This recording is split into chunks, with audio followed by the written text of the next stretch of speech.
हमारे YouTube channel आकृष्ट study point पर आपका स्वागत है। आज हम वीडियो लेक्चर विविध प्रश्नावली लेकर आए हैं, जो परिमेय संख्याओं या अपरिमेय संख्याओं इन सारी चीज़ों पर हमने चर्चा कर ली थी और सभी वास्तविक संख्याओं में 1.3 सारा कंप्लीट हो गया था। अब विविध प्रश्नावली पर चलते हैं और विविध प्रश्नावली में क्या कहा गया है कि पहला क्वेश्चन है, दो संख्याओं का एलसीएम व उनके एचसीएफ से 14 गुना। ध्यान रहे कि हमने आपको जो वास्तविक संख्याएं बालाजी प्रकाशन की गणित है वो संपूर्ण रूप से हल कराएंगे, जिसमें से हर एक क्वेश्चन का सॉल्यूशन आपको दिया जाएगा। और विविध प्रश्नावली करने से पहले 1.1, 1.2 और 1.3 ये सभी एक्सरसाइज के हर एक क्वेश्चन का सॉल्यूशन पाने के लिए आप हमारे प्लेलिस्ट में जाकर एक एक क्वेश्चन का सॉल्यूशन पा सकते हैं।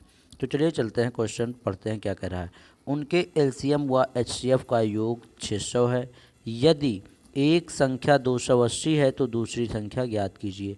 आपको ये ध्यान देना है कि एचसीएफ जो है अगर एक है तो एलसीएम 14 है, मतलब ये 14 गुना है। तो एचसीएफ एक्स मान लिया तो ये 14x हो जाएगा एलसीएम।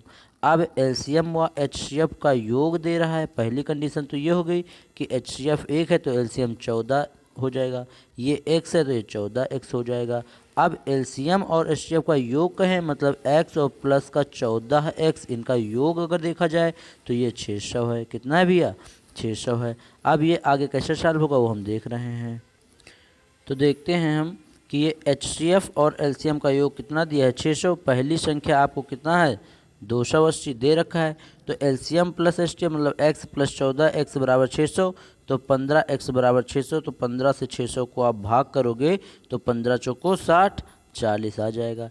जब x का मान 40 हो गया मतलब इसका जो एचसीएफ है वो 40 है और इसका एलसीएम 40 गुणे 14 मतलब 560 हो जाएगा। एलसीएम पता है, एचसीएफ पता और पहली संख्या आपको पता है, तो दूसरी संख्या आप ज्ञात कर सकते हो। कैसे?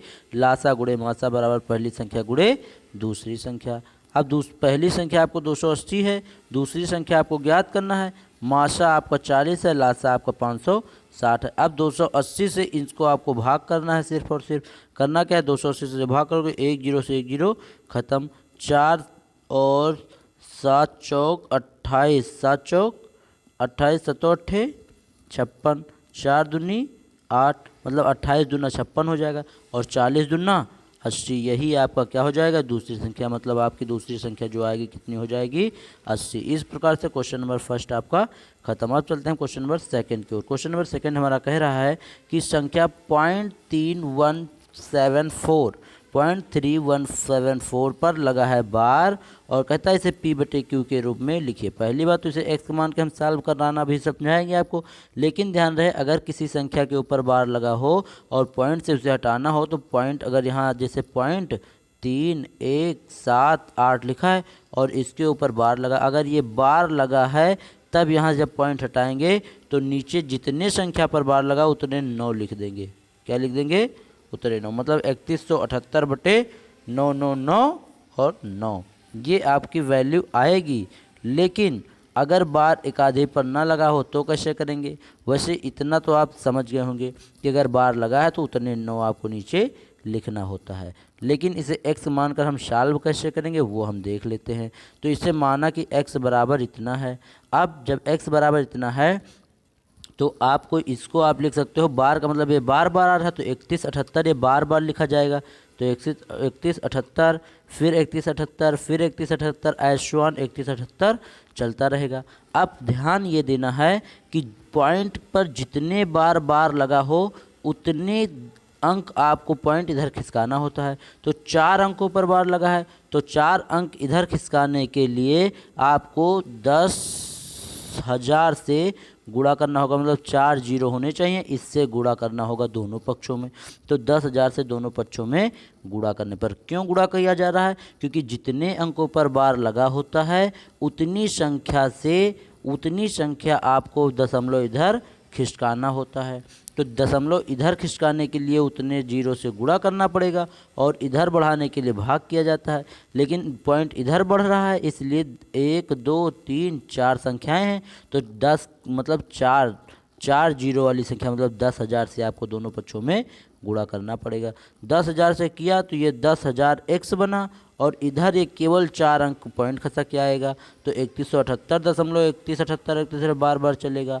अब करना क्या है, ये अगर एक समीकरण है और ये जो माना था ये दूसरी समीकरण है, इससे आपको इसको घटाना हो तो 10,000 x में से एक x घटाओगे तो 9,999 x बचेगा और 3178 के नीचे पॉइंट में कुछ नहीं, जीरो है, तो ये ऐसे 3178 आ जाएगा और ये बार बार वाली चीज़ें पूरा पूरा घट के जीरो हो जाएंगी। अब 9,999 x बराबर 3178 आएगा तो x बराबर हो जाएगा 3178 बटे 9,999 और यही आपका क्या हो जाएगा फाइनल सॉल्यूशन। इस प्रकार से उम्मीद करता हूँ क्वेश्चन नंबर 2 भी आपको समझ में आया होगा। अब चलते हैं क्वेश्चन नंबर 3 की ओर। क्वेश्चन नंबर 3 हमारा कह रहा है कि अंक गणित की आधारभूत प्रमेय का प्रयोग करके 120 व 144 का एलसीएम व एचसीएफ ज्ञात कीजिए।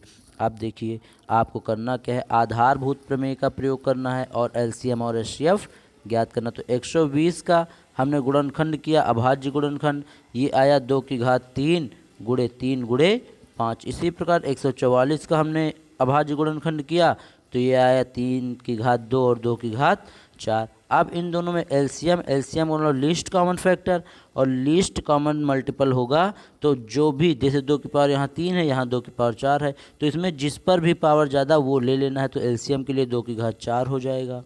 ठीक, गुणे में यहाँ 3 की पावर 1 है, कुछ नहीं, यहाँ 3 की घात 2 है तो 3 की घात 2 ले लेना और जो बचता वो भी लिया जाता है। यहाँ 5 बचा तो गुणे में 5 भी ले लेना, इसका मल्टीप्लाई कर लेना, आपका क्या हो जाएगा इसका एलसीएम। और एचसीएफ के लिए इसमें जो छोटा पावर हो वो लेंगे, मतलब 2 की घात 4 यहाँ 2 की घात 3 तो एलसीएम में एचसीएफ में 2 की घात 3 लेंगे।